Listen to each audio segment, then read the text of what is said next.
দিছে উত্তৰ পূৰ্বাঞ্চলৰ কেইবাখনো ৰাজ্যত পৰহিলৈ প্ৰবল বৰষুণ হোৱাৰ সম্ভাৱনা আছে আৰু IPL ক্ৰিকেট প্ৰতিযোগিতাত কালি প্ৰথমখন খেলত ৰয়েল চেলেঞ্জাৰ্ছ বেংগালুৰুৱে গুজৰাট টাইটানছক 9 উইকেটত পৰাস্ত কৰাৰ বিপৰীতে দ্বিতীয়খন খেলত চেন্নাই ছুপাৰ কিংছে ছানৰাইজাৰ্ছ হায়দৰাবাদক 78 ৰানত পৰাস্ত কৰে।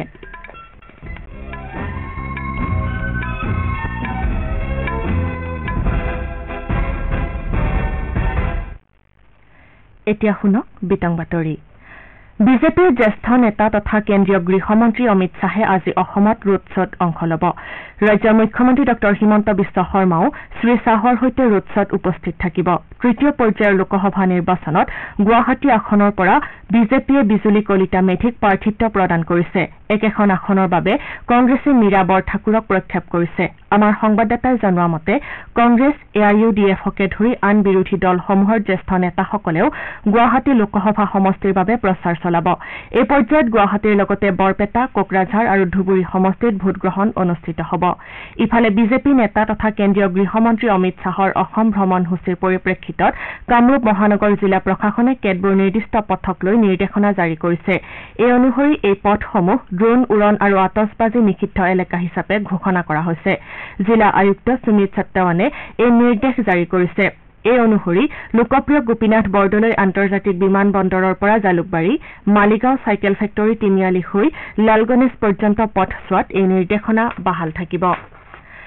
নিৰ্বাচন আয়োগে ষষ্ঠ পৰ্যায়ৰ লোকসভা নিৰ্বাচনৰ বাবে অধিসূচনা জাৰি কৰিছে। এই পৰ্যায়ত 6খন ৰাজ্য আৰু এখন কেন্দ্ৰীয় শাসিত অঞ্চলৰ মুঠ 57টা সংসদীয় সমষ্টিৰ বাবে নিৰ্বাচন অনুষ্ঠিত হ'ব। দিল্লীৰ 7খন আসন, হাৰিয়ানাৰ 10খন, উত্তৰ প্ৰদেশৰ 14খন, বিহাৰ আৰু পশ্চিমবংগৰ 8খনকৈ, উৰিষ্যাৰ 6খন আৰু ঝাৰখণ্ডৰ 4খন আসনৰ বাবে ষষ্ঠ পৰ্যায়ত নিৰ্বাচন অনুষ্ঠিত হ'ব। এই পৰ্যায়ত প্ৰাৰ্থীসকলে অহা 6 মেলৈ মনোনয়ন দাখিল কৰিব পাৰিব। 7 মেত মনোনয়ন পত্ৰৰ পুনৰীক্ষণ হ'ব আৰু ইচ্ছুক প্ৰাৰ্থীয়ে মে মাহৰ 9 তাৰিখলৈ মনোনয়ন প্ৰত্যাহাৰ কৰিব পাৰিব। উল্লেখযোগ্য যে অহা 25 মেত এই পৰ্যায়ৰ ভোটগ্ৰহণ অনুষ্ঠিত হ'ব আৰু 4 জুনত সকলো পৰ্যায়ৰ একেলগে ভোটগণনা কৰা হ'ব। মুম্বাই উত্তৰ লোকসভা সমষ্টিৰ বিজেপিৰ প্ৰাৰ্থী তথা কেন্দ্ৰীয় মন্ত্ৰী পীযুষ গোৱেলে কৈছে যে প্ৰধানমন্ত্ৰী নৰেন্দ্ৰ মোদীৰ নেতৃত্বত দেশ সুৰক্ষিত হোৱাৰ লগতে সমৃদ্ধিৰ দিশে আগবাঢ়িছে।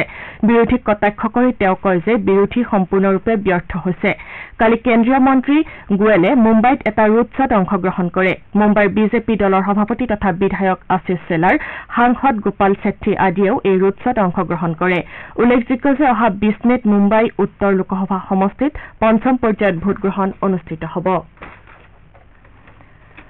উৰিষ্যাৰ বেৰহামপুৰত আম্বাপুৰত কালি বিজেপিৰ ৰাষ্ট্ৰীয় সভাপতি JP নাড্ডাই এখন নিৰ্বাচনী সভাত অংশগ্ৰহণ কৰে। শ্ৰীনাড্ডাই বিজেপিৰ নেতৃত্বাধীন NDA চৰকাৰৰ উন্নয়নমূলক পদক্ষেপসমূহৰ বিষয়ে আলোকপাত কৰে। তেওঁ কয় যে এই নিৰ্বাচনত উৰিষ্যাক উন্নয়নৰ দিশত আগবঢ়াই নিয়া হ'ব। মহাৰাষ্ট্ৰৰ ৰাজ্যপাল ৰমেশ বাইছে কালি মুম্বাইৰ বোম্বে হাস্পতালত স্বাস্থ্যসেৱা আৰু চিকিৎসা শিক্ষাৰ কৃত্ৰিম বুদ্ধিমত্তাৰ মধ্যকালীন বাৰ্ষিক সন্মিলন উদ্বোধন কৰে। National academy of medical science আৰু বোম্বে হস্পিটেলৰ ইনষ্টিটিউট অৱ মেডিকেল ছায়েন্সৰ উদ্যোগত এই সন্মিলন অনুষ্ঠিত হয়। কৃত্ৰিম বুদ্ধিমত্তাক স্বাস্থ্যসেৱাৰ দৃষ্টিভংগী সলনি কৰিবলৈ লোৱা বৈপ্লৱিক প্ৰযুক্তি বুলি অভিহিত কৰি ৰাজ্যপালগৰাকীয়ে কয় যে কৃত্ৰিম বুদ্ধিমত্তাই ৰোগ নিৰ্ণয় আৰু চিকিৎসাৰ খৰচ হ্ৰাস কৰাত সহায় কৰিব। প্ৰযুক্তিৰ শক্তিক সহায় হিচাপে লৈ চিকিৎসক আৰু বিশেষজ্ঞসকলক ৰোগীৰ সৈতে ব্যক্তিগতভাৱে ভাল যোগাযোগ বজাই ৰাখিবলৈ ৰাজ্যপালগৰাকীয়ে আহ্বান জনায়। বাতৰিত এইখিনিতে সময় চমু বিৰতিৰ।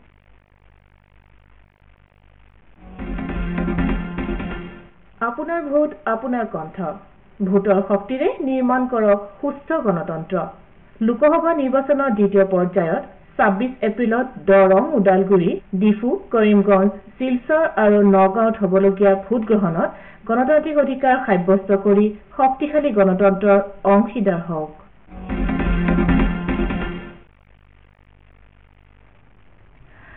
ভাৰতীয় বতৰ বিজ্ঞান বিভাগে সমাগত 3টা দিনত পশ্চিমবংগ, ওড়িশা, বিহাৰ আৰু ঝাৰখণ্ডৰ বিভিন্ন অঞ্চলত গ্ৰীষ্মপ্ৰবাহ অব্যাহত থাকিব বুলি আগলি বতৰা দিছে ইয়াৰ উপৰি কৰ্ণাটকৰ মধ্যভাগ তামিলনাডু অন্ধ্ৰপ্ৰদেশ তেলেংগানা কেৰালা আৰু উত্তৰ প্ৰদেশৰ পূব প্ৰান্তত গ্ৰীষ্মপ্ৰবাহ অব্যাহত থাকিব বুলি অৱগত কৰিছে বতৰ বিজ্ঞান বিভাগে কৈছে যে অনাগত দুদিনত পূব ভাৰতত তাপমাত্ৰা প্ৰায় 1 পৰা 2 ডিগ্ৰী সেলসিয়াছ বৃদ্ধি পাব আৰু ইয়াৰ পিছত ইয়াৰ কোনো বিশেষ পৰিৱৰ্তন হোৱাৰ সম্ভাৱনা নাই আনহাতে অসম অৰুণাচল প্ৰদেশ মেঘালয় নাগালেণ্ড মণিপুৰ মিজোৰাম আৰু ত্ৰিপুৰাত অহা বুধবাৰৰ পৰা প্ৰবল বৰষুণ হোৱাৰ সম্ভাৱনা আছে